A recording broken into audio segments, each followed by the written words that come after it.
तर नमस्कार मित्रांनो, आज आम्हाला गोरवाडून कॉल आलेला. तुमचं नाव काय झालं? प्रदीप बाबुराव औटी.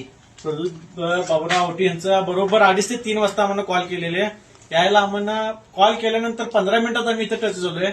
गेल्या गेल्या साप होता तर एका पोग्याखाली साप होता, बरोबर आहे ना? गेल्या गेल्या मग फोडून 10 मिनिटात साप काढला. साप बिनविषारी होता, धामी जातीचा साप होता. तर त्यांना कॉल तुम्ही का म्हणून केला? असं काय भीती वाटली की काय झालं? भीती 4 दिवस झाला आम्हाला दर्शन द्यायला. रोज घरात घरात असं म्हणजे भीती तुम्हाला सापाची होती. भीती होती म्हणून कॉल केला. तुम्हाला याच्या अगोदर माहित होतं काय ते विषारी आहे का बिनविषारी आहे, साप होतं आहे, त्याबद्दल काय काय माहिती नाही. परत आम्ही येऊन तुम्हाला आम्ही सर्च मित्र म्हणून तुम्हाला माहिती सांगितल्यावर त्यातून तुम्हाला काय वाटलं सर म्हणून? नाही चांगलं भीती होती आमची.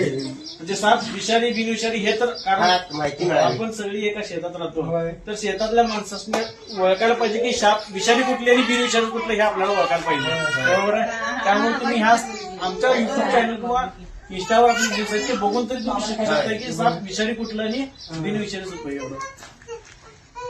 तर तुम्हाला आणखी काय सांगायचं काय? तुम्हाला म्हणजे कुठं दिसला साप? काय कराल तुम्ही त्यावेळी? काय नाही वैरण करून आणतो. हा. वैरण करून जातानाच दिसलं ते. वैरण कोण जाताना पहिला कळा 3 दिवस झाले दिसायला. 3 दिवस झाले तुम्हाला साप दिसालाय काय? बरं ठीक आहे. हा बघा, हा साप बिनविषारी मध्ये मोडतो. भारतात 359 जाती सापाच्या आहेत. त्यापैकी 40 साप विषारी आहेत आणि बाकीचे साप बिनविषारी आहेत. आणि त्यामधले चार जातीचे जे साप आहेत, 1 नंबरला मण्यार, 2 नंबरला घोणस, 3 नंबरला फुरसे, 4 नंबरला नाग, हे 4 विषारी जाती आमच्या भारतामध्ये आढळतात सध्याला. आणि त्या 40 पैकी 4 जाती आहेत त्या जमिनीवर घावतात आणि बाकी सगळे समुद्र सर्प म्हणून ओळखले जातात. आणि ते सोडून जे बाकीचे साप आहेत ते बिनविषारी आहेत. त्यामध्ये निमविषारी येतात, परत बिनविषारी निमविषारी असे 2 पडतात. निमविषारीमध्ये लहान मुलाला त्याचा प्रभाव होतो आणि बिनविषारीनं कुणालाच प्रभाव त्याचा होत नाही. आणि हा जो आता आम्ही धामण साप पकडलेला आहे तो साप बिनविषारीमध्ये मोडतो आणि ह्याच्यापासून माणसाला कोणताही धोका नाही आहे. आणि हा एक उंदीर खाणारा साप आहे, म्हणून याला इंग्लिशमध्ये रॅटस्नेक या नावाने ओळखलं जातं. आणि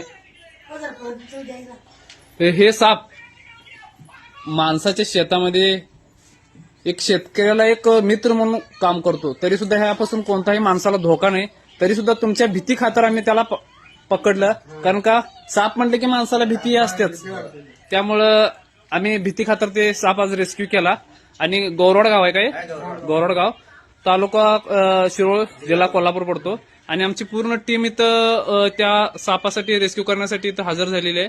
आणि आम्ही साप व्यवस्थितपणे इथं यामध्ये रेस्क्यू केलेला आहे.